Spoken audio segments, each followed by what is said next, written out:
बिस्मिल्लाहिर्रहमानिर्रहीम। अल्लाहुम्मा सल्ली अला मुहम्मद व आले मुहम्मद। वो नहायत जालिम और सफाक आदमी था। उसकी तलवार हर वक्त नयाम से बाहर रहती। उसके नजदीक इंसानी जान की कोई अहमियत नहीं थी।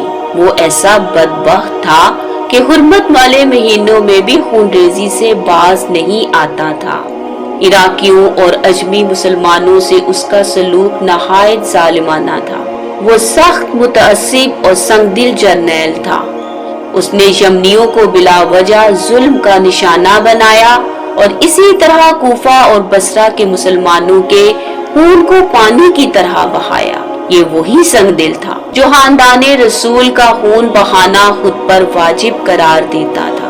चुनाचे उसका हुक्म था कि जहाँ कहीं भी खानदाने मोहम्मद में से किसी फर्द को देखो तो बगैर किसी देर और बगैर किसी उज़्र के कत्ल कर दो। यही वजह है कि उसके दौर में लोग सादात को चुन चुन कर कत्ल करते और उससे इनाम हासिल करते थे। ये वही बदबख्त था जिसने ऐन खाना काबा में सहाबी रसूल अब्दुल्ला इब्ने जुबैर के चेहरे को अपने नोकदार जूते से दबाकर लहू लखान कर दिया था। कहा जाता है कि तारीख में वो वाहिद ऐसा मुसलमान जर्नैल था जिसने 1,27,000 मुसलमानों को कत्ल किया। ये शकीउल कल्ब और बदबख्त मुसलमान सिपा सालार हज्जाज बिन यूसुफ था, जिसके जिम्मा एक ही फर्ज लगाया गया था कि उमवी हुकूमत के हर छोटे बड़े मुखालफत करने वाले को कत्ल कर दिया जाए। हज्जाज बिन यूसुफ की सारी जिंदगी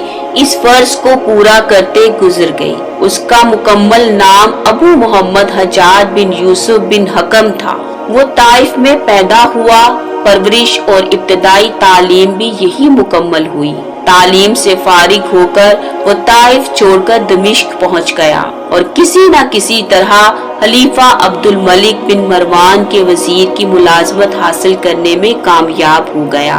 वजीर ने जल्द ही उसकी इंतजामी सलाहियतों को भांप लिया और उसे तरक्की देकर अपनी जागीर का मुंतजिम मुकर्रर कर दिया। हज्जाज की एक सिफ्त जिसकी वजीर को हमेशा शिकायत रहती थी वो उसकी सख्त गिरी थी, लेकिन उस सख्त गिरी की वजह से वजीर की जागीर का इंतजाम बहुत बेहतर हो गया था। उमवी हुकूमत को मुस्तहकम और मजबूत बनाने में हज्जाज बिन यूसुफ का बड़ा हिस्सा रहा। इत्तेफाक से अब्दुल मलिक को अपनी फौज से सुस्ती और काहली की शिकायत पैदा हो गई और उसने एक मुहतसिब मुकर्रर करने का फैसला किया। वजीर ने हज्जाज का नाम पेश किया, लेकिन साथ ये वजाहत कर दी कि आदमी सख्त गिर है, इसलिए वो उसके अफाल के लिए जवाबदेह नहीं होगा। इस तरह हज्जाज बिन यूसुफ अब्दुल मलिक की फौज में शामिल हो गया। इस हैसियत से उसने अब्दुल मलिक की खूब खिदमत की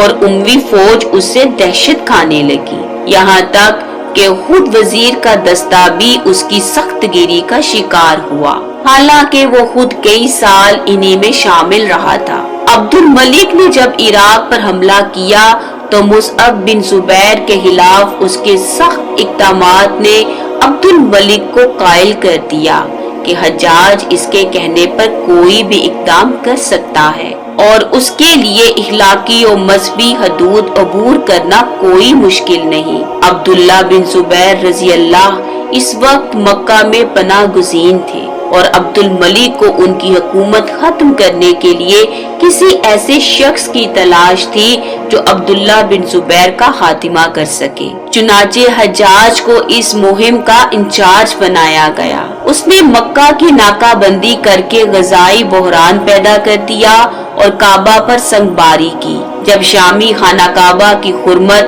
या अब्दुल्ला बिन जुबैर से हिचकिचाते तो हज्जाज खुद संगबारी करता था। इस मुहिम में उसने इंतहाई सफाकी का मुजाहिरा करके अब्दुल्ला बिन जुबैर को शहीद कर डाला और उनकी लाश को कई रोज तक फांसी पर लटकाए रखा। इस वाकया में काबा की शदीद बेहुरमती हुई और दीवारें मुनहदिम हो गईं। जो बाद में दोबारा तामीर की गई। इस मुहिम को सर करने के इनाम के तौर पर हुकूमत शाम की तरफ से उसे हिजाज का गवर्नर बनाया गया। हज्जाज बिन यूसुफ को हिजाज का गवर्नर बनाया ही इसलिए गया था कि वो उमवी इक्तदार को इस मुकद्दस सरजमीन में मुस्तहकम कर डाले। चुनाचे वो कुछ देर तक मक्का में मुकीम रहा। उसने हर उस शख्स को कत्ल कर डाला जिससे उमवी इक्तदार के खिलाफ जुबान खोलने की तवक्को की जा सकती थी। उसके मुजालिम ने अवाम के हौसले पस्त कर दिए और वो उमवी गुलामी पर रजामंद हो गए। मक्का के बाद मदीना की बारी आई। बदबख्त हज्जाज वहाँ पहुँचा तो वहाँ सहाबाजादों और ताबईन की एक कसीर तादाद मौजूद थी। उसने अहले मदीना को जमा करके एक जोरदार तकरीर की और उन्हें अब्दुल मलिक की बैत करने पर आमादा करना चाहा। ताहम अहले मदीना खामोश बैठे रहे और किसी ने मुखालफत भी न की, लेकिन बैत भी किसी ने न की। हज्जाज ने उन्हें 3 दिन की मोहलत देकर रुखसत कर दिया, लेकिन साथ ही कत्लो गारत शुरू कर दी। लोग उसके जोरों सितम के वाकयात सुन चुके थे और वाकया हरा उन्हें अभी नहीं भूला था, इसलिए उन्होंने गासिब अब्दुल मलिक की बैत कर ली। हज्जाज ने मोअज़्ज़िज़ीन की एक फहरिस्त तैयार कर डाली और उन सबको यक्के बाद दीगरे तलब करके बैत ली। जिसने उम्मी हुकूमत पर तनकीद की उसकी गर्दन उड़ा दी। 2 माह तक उसकी बर्बरियत के भरपूर मुजाहिरे होते रहे। कुछ अरसा बाद हज्जाज का तबादला इराक कर दिया गया। अब्दुल मलिक ने हज्जाज को खुरासान और कूफा और बसरा के मुसलमानों को अपना ताबे बनाने के लिए गवर्नर मुकर्रर करके भेजा। उसने सिर्फ 12 आदमी साथ लिए और 1000 मील का फासला तय करके बिल्कुल गैर मुतवक्को तौर पर कूफा पहुंचा। कूफा में दाखिला के वक्त उसने निकाब पहन रखा था ताकि लोग उसे पहचान ना सके। उसके साथी अहले कूफा को पुकार पुकार कर मस्जिद में जमा होने का हुक्म दे रहे थे। जब लोग मस्जिद में पहुंचे तो उसने निकाब उलट दिया और एक खौफनाक तकरीर की। उसने कहा, ऐ लोगों, तुम्हारे पास एक ही रास्ता है कि खलीफा अब्दुल मलिक की बैत करके उसके ताबे फरमान हो जाओ, वरना सब कत्ल कर दिए जाओगे।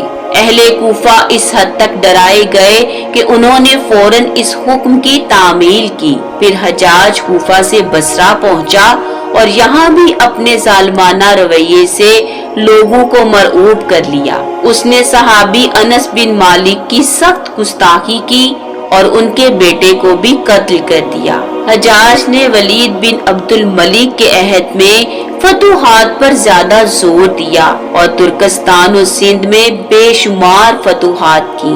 उसने अपने भतीजे मोहम्मद बिन कासिम को सिंध पर गासबाना हमला करने का हुक्म दिया। मुख्तसर ये कि हज्जाज ने मुहालिफीन पर बेजा जुल्म ढाए। उसकी महबूब सजा मुहालिफों को बरहना करके बगैर छत के कैदखानों में रखना थी। इस मामले में वो मर्द और औरत की तमीज भी नहीं रखता था। हज्जाज बिन यूसुफ की मौत 13 रमजान 95 हिजरी को 53 साल की उम्र में ज्यादा शराबखोरी की वजह से वाक़े हुई और तारीख का एक सफा काना बाब बंद हुआ। अल्लाहुम्मा सल्ली अला मुहम्मद व आले मुहम्मद।